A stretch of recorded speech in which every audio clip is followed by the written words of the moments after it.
We are live on LinkedIn. Thank you, Johnny, for that. All right. So, Brian Woolley. Good morning. Being that you're on, talk to me, Goose. Talk to me, Goose. Well, let's see. Real quick, everybody's heard FICO, right? FICO scores, credit scores. FICO has been the de facto credit scoring for years. And recently, the director of the FHFA, Bill Pulte, announced that lenders will now, on conventional mortgages, be able to use what's called Vantage Score 4.0. It is a completely different scoring model than FICO. It'll bring competition into the credit space because credit reports and credit reporting has gotten super expensive. So this will really help in that aspect. And then the second part of it is the Vantage Score 4.0 is a little more flexible and lenient. It looks at credit differently.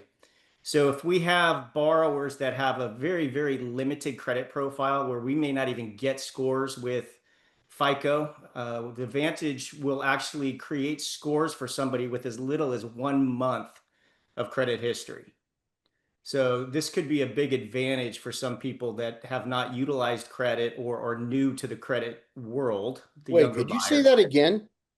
So somebody who has little to no credit and may have just started credit within the last month, the Vantage Score model will create scores for those people. Vantage also uses more trending type data. So instead of looking at a current balance on a credit card to the credit limit and with the payment history on it, Vantage will look at the trend on how you pay that credit card and weigh that into your credit score as well. So if you're somebody who utilizes your credit card all month and then pay it off in full, that will reflect more in the Vantage Score beneficially than it would in the FICO. Wow.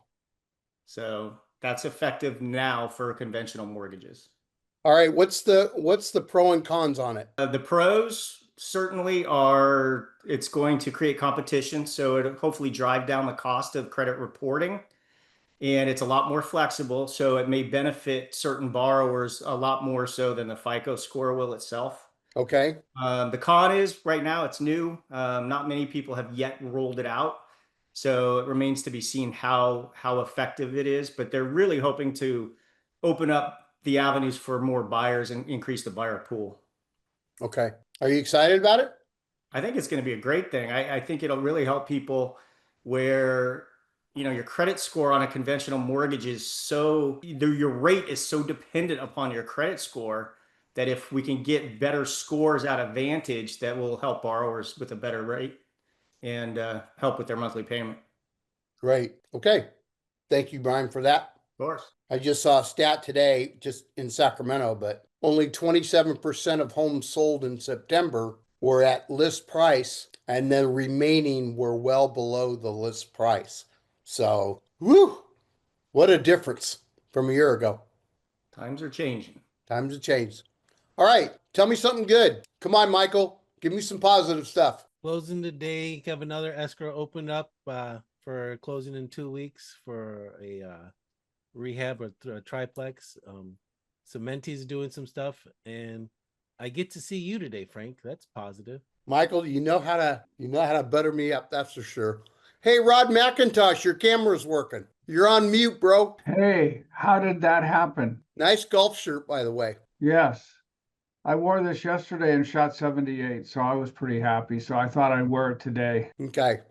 All right. Who's got something? Good morning, Crystal. Good morning. Does anybody have something good to share? Either transaction-wise, recruiting-wise, or something in your personal life you want to share with everybody, if you want to do that. Well, I guess I could share since don't got nothing else to do at the moment. I started a business. What? Yeah, I started a little business, getting everything finalized and getting some process and procedures for some quoting right now. So that's exciting. What kind of business, Johnny? Construction. Primarily want to go into renovations and new construction.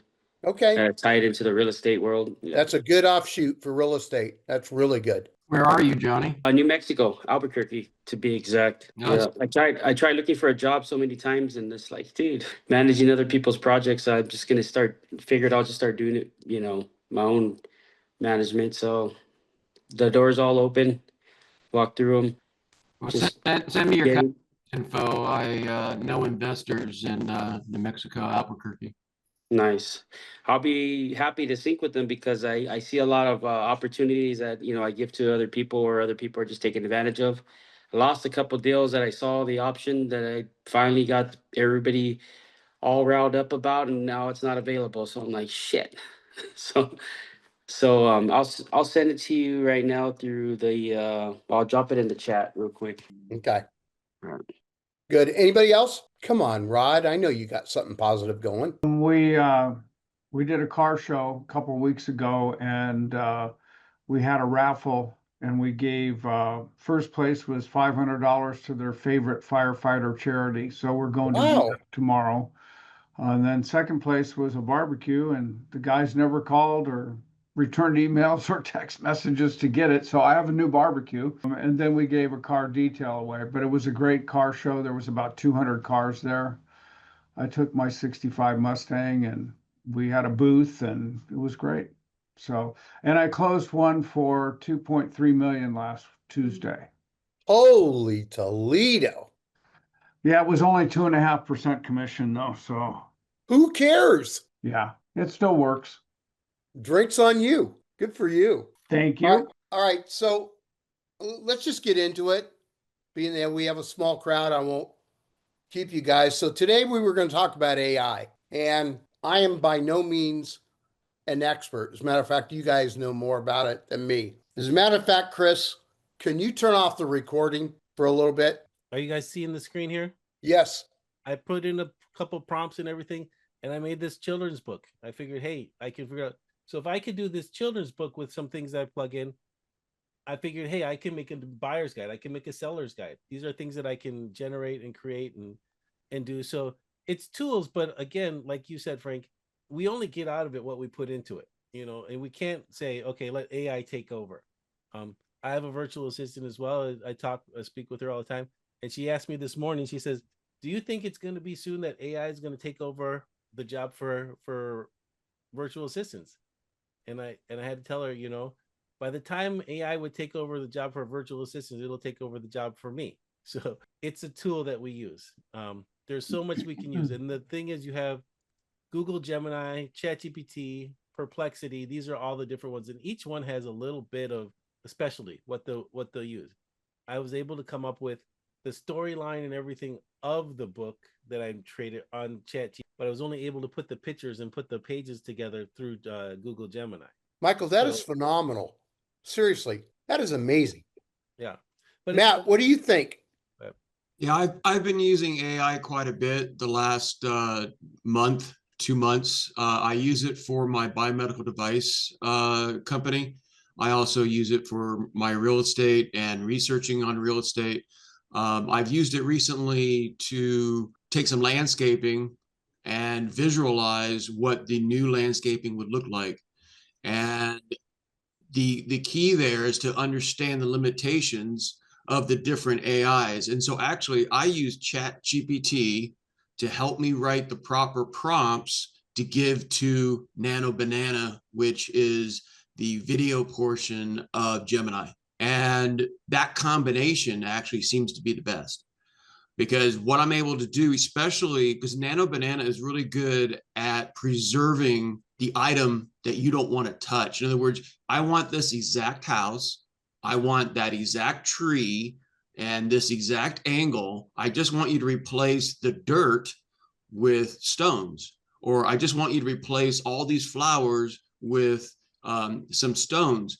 But the key that I have discovered, you have to give it some specific stones. So I took a picture of some stones and I used that. Did it come out perfectly? No, because it had no scale. So then I took a picture of the rocks again with a quarter. Now it knows how big the rocks are based on a quarter. Now it came out really good. So it's a tool and you have to use it intelligently to understand its limitations. And you can tell it stuff like, you are a real estate photographer expert. You tell it what it is supposed to know. And you say, create this picture. And the more specific you are, the better it'll be. You say, you took this picture with a Canon R5 DSLR 35 millimeter, and it will, and then, you took this picture with 3 points of light. It will produce some pretty phenomenal stuff. The problem with Nano Banana is the resolution is not very high. Probably would not be good for print material. Perhaps Chris can chime in on that, but it's limited to 1,000 resolution. It's not 4K, but in the future it might be. Now you can take that image, and there's other tools out there. You could double the resolution, triple the resolution. You can try. But so I've been using it for photorealistic. So for my medical device company, we can't have AI hallucinating the product. The product is an FDA approved product. It's been tested by the US Army. It can't modify what it looks like. So, but it can modify its application or where it's being shown. And so I'll say, put a patient inside this isolation device and show it on a tarmac being loaded into an air ambulance. Okay, it can do that. Frank, I think Frank has left the building. That's awesome that you can do some. So obviously, Matt, you are more farther advanced than any of us. That is phenomenal. Rod, Well, what do you think? I think it scares the hell out of me because I believe that the changes we've seen in our industry the last 5 years is going to pale in comparison to the next 2 or 3. I mean, I want to show you a video that my client made, and he said, Rod, it took 10 minutes, and he's not even an agent, but let me see if I can get this up. My latest kitchen in Santa Clarita. We accepted an offer in just 3 days, and it closed over asking. Take a look at this kitchen: quartz counter, custom cabinetry, and tons of natural light. It's gorgeous. Ready to make it yours? Absolutely. Congrats. So anyway, he says, Rod, I mean, he has no interest in getting into real estate, okay? But he found this program. He said it took me 10 minutes to download it, and he goes, basically, you just looked at your phone, and it prompted you, look up, look down, look to the side, look to this side, and repeat these words. And it duplicated his voice and it's, and you look at that and you go, oh my God, this is pretty unbelievable. Yeah. Yeah, that's the part that I won't go. I mean, my background is military aerospace. So cybersecurity is my paranoia point, perhaps to the extreme. But so I've heard talks about, hey, I forget the name of the language model, but there's a model out there that will mimic your voice and create an avatar so that you could have a face that, my face could be duplicated, my voice could be matched, and it could have me talking. This whole conversation could be AI generated.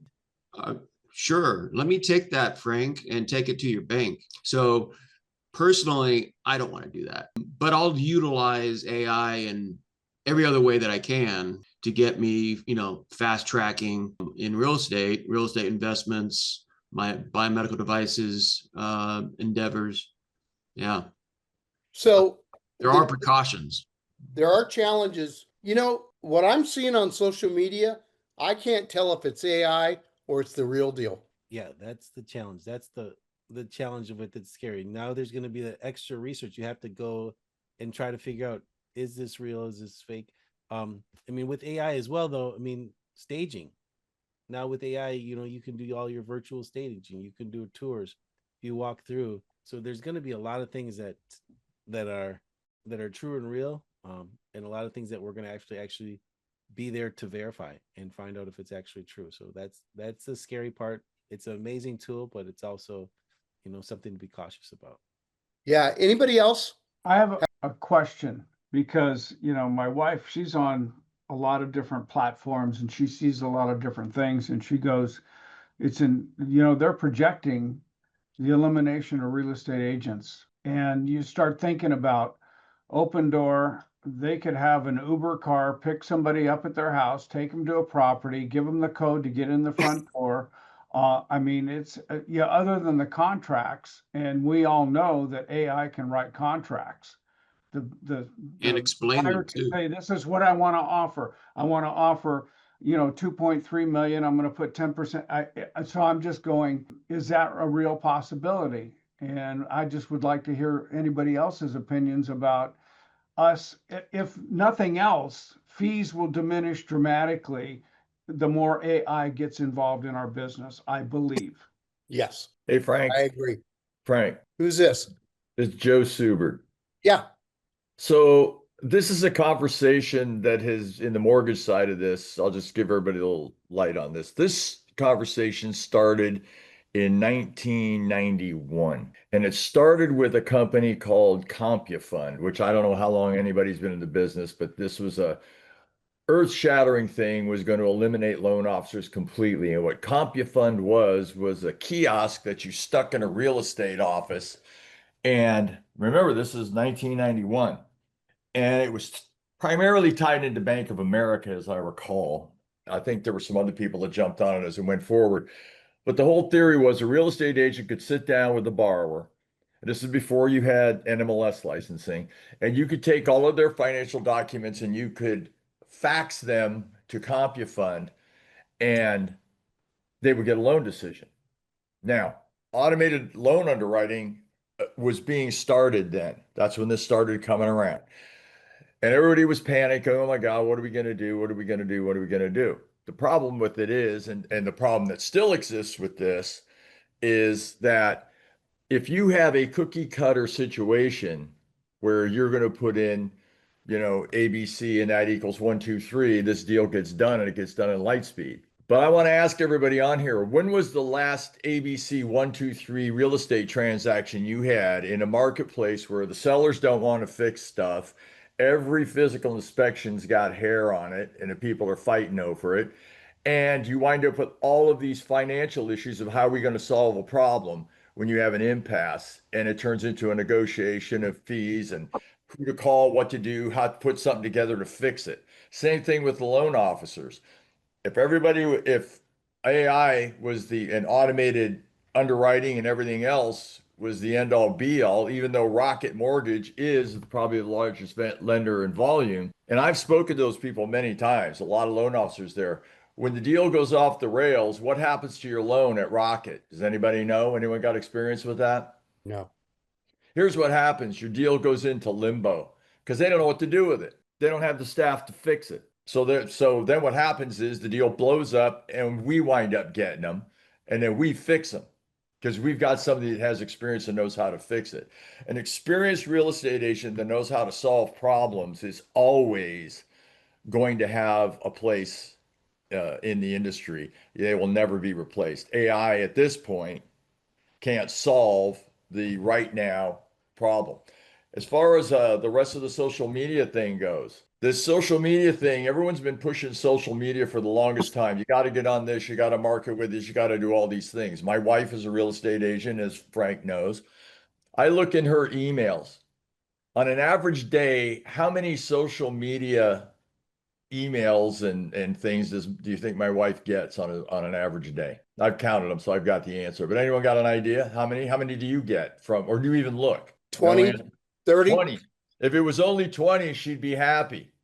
It's like 60. Somebody contacting her with something. And then the AI media, the videos that come in, yeah, they come in and people do what with them? They start watching. If it's not something they're interested in, what do they do with it? Delete it. Now, I've worked in a lot of areas. As Frank knows, I've worked all over the place. I had joint ventures with real estate companies from Santa Maria to San Diego and all the way over to Vegas. I had 38 to 40 of these at any one time. And I was working with all different real estate agents all over the pricing spectrum.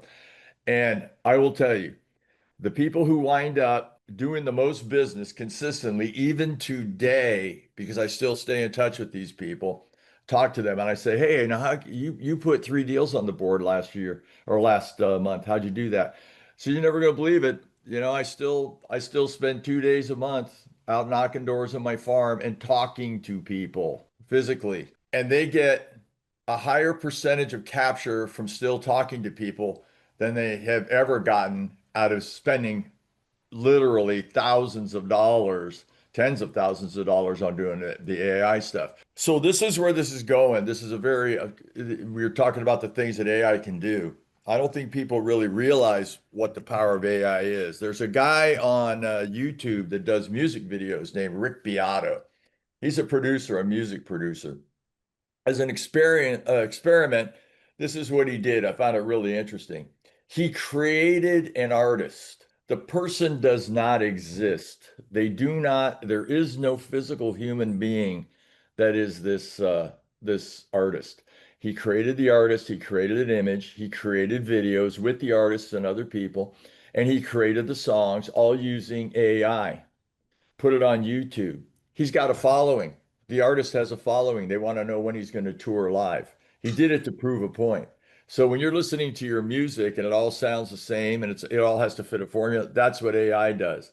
If you're out marketing using this stuff, the drone of Muzak is what the marketing is. Everybody, as soon as I say to my wife, I go, do you look at any of this stuff? She goes, I delete all that. I just want to get down to what I'm looking for. It's the same thing as when people used to dump flyers on your desk as a lender. How many of the flyers did you look at? After you looked for a closed escrow check or any escrow instructions or something like that, what'd you do with all the lender flyers that you got?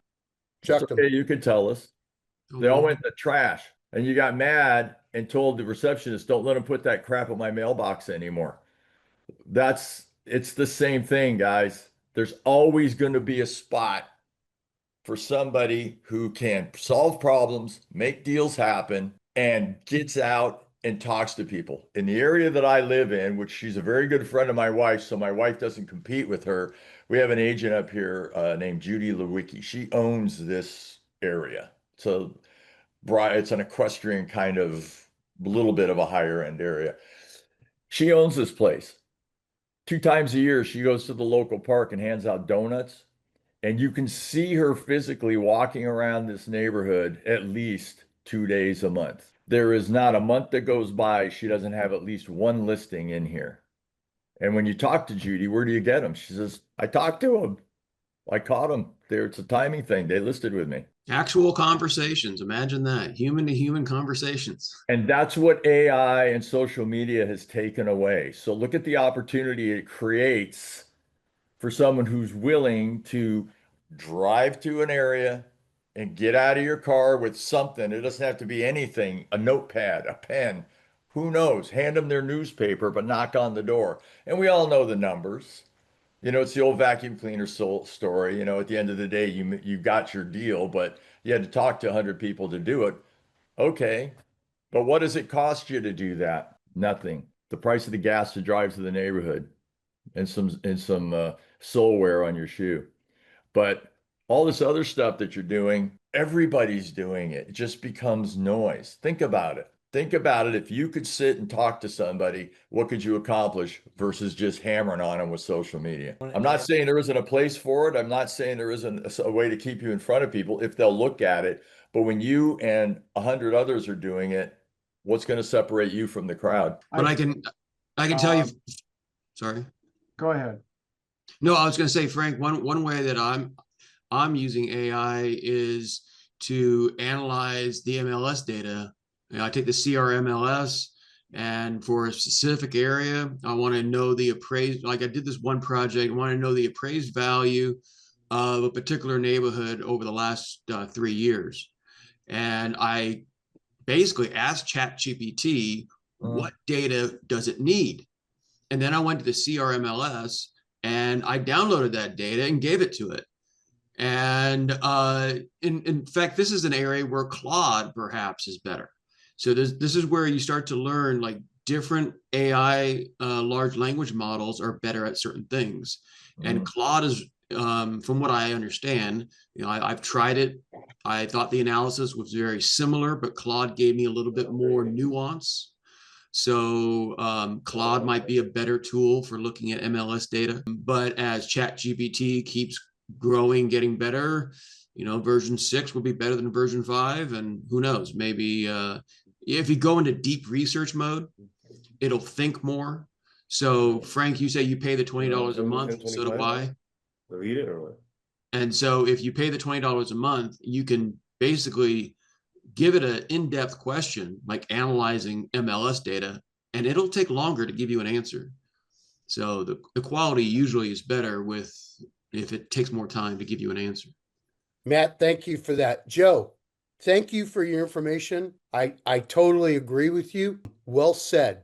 It's the missing element. And the more you see everybody jumping on this other stuff, and I'm not saying don't do it, do whatever you want to do. But if you want to try and actually do something about the fact that you don't have a transaction, you get off the couch, get in the car, go out, knock on the door, and talk to somebody.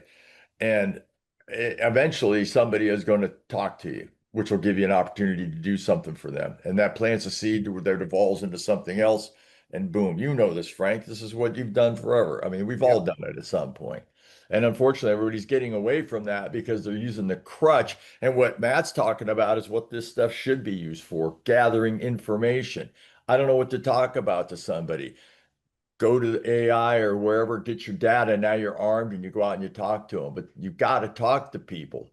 The personal, if there's 20 Toyota dealer, let's get realistic. If there's 5 Toyota dealers within a 25-mile radius of where you live, and you're looking for a red Highlander, every one of them has 7 red Highlanders equipped exactly the same. Why are you going to buy a Highlander from a particular dealer? Why would you pick one dealer over the other? Most people will say price, but they'll all wheel and deal and get you just about the same place. Why do you buy it from one particular dealer over another? It's 95% of the time, it's because of the interpersonal relationship you had with the salesperson at that deallership. That's right. I want to Totally just agree. add, Go ahead, Rod. I've kind of come to the conclusion that, Facebook and Insta spam and all that is still necessary in our business from a standpoint of when you generate a new lead, not a referral, just, going door knocking or whatever. If they're going to interview 3 agents, I would be willing to bet 9 out of 10 people are going to go to your social media page to see if you are listing and selling real estate, in their opinion, at a high level. And we all know that there's agents out there that look like they're running circles around me that sell 2 homes a year. 100%. Just because of the way they post. But That's you look at their, the other thing I wanted to say, Joe, yeah, is that AI is getting smarter than we are. So when you say that there's nobody there to solve the problem, take AI and put it out 2 years from now. Okay, I have a friend of mine that's lost his job to AI. And he says, one of his opinions is that we are eliminating jobs that require intelligence. And the more intelligent we make AI, the less we need other people to think about it. So I do believe that there could be problems in real estate transactions that in 2 or 3 years, AI will spit out 3 solutions to the problem between a buyer and a seller. but here's what AI won't bring in, Rod, I'm not doubting that at all, but here's what it won't bring. It won't bring the emotional temperament to the conversation that has to be, it is a must in some of these situations. How many deals have been saved that were totally blown up because somebody with a cool head went in and knew how to talk to that person to get them back on the page and get the deal put together? That coming up with a solution and sending it to them, or even having a video talk to somebody. I mean, we're not, thank God we're not there yet. But right now, the thing that you have to have that AI doesn't have, and I don't know that that's going to happen, and won't be in the time that I'm in this business, I don't think. But someone's got to get in there and counsel these people. It's more than being a real estate agent is more than just being someone that writes a contract, puts a deal in escrow. You got to ride that thing all the way to the end and then stay with them to keep a relationship with them. And relationship's the key word. You got to have a relationship and you got to be able to solve these things with and overcome the emotional problems here. So this and a divorce and death, or the home purchase, death, and divorce are the most emotional things anybody goes through. So if you don't have someone in there that can counsel them and hold their hand, tell them it's going to be okay, and then immediately turn around to the other side and be the, the beast to go figure out the other one and push them down. I mean, you got to have that, and that's not in AI at this point. Wow. I Joe, think I'm so glad you're on the call. Dropping nuggets as usual. And- Well, we're getting close to that time. Does anybody have any closing arguments? Keep yeah, it brief. Well, I just wanted to say, Joe, you brought up using AI to know what to say. That's exactly why I did not put the connection back to what you were saying, and I apologize.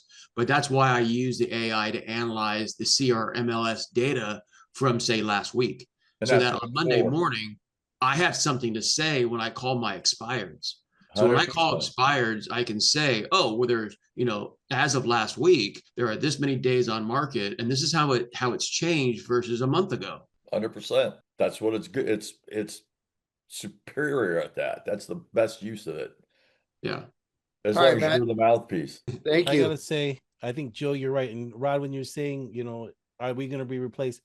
I say, if you're looking at commercial real estate where it's more just numbers, I can see that happening sooner, but I don't necessarily see there. But if you're talking, like you said, we're emotional, and that's the number one thing. People are making these emotional decisions. But I still don't think that coming over and taking over, because just like Joe said, there is, so much emotion and so much that we need to be able to articulate between something that AI won't going to be able to just on an equation. Very good, Michael.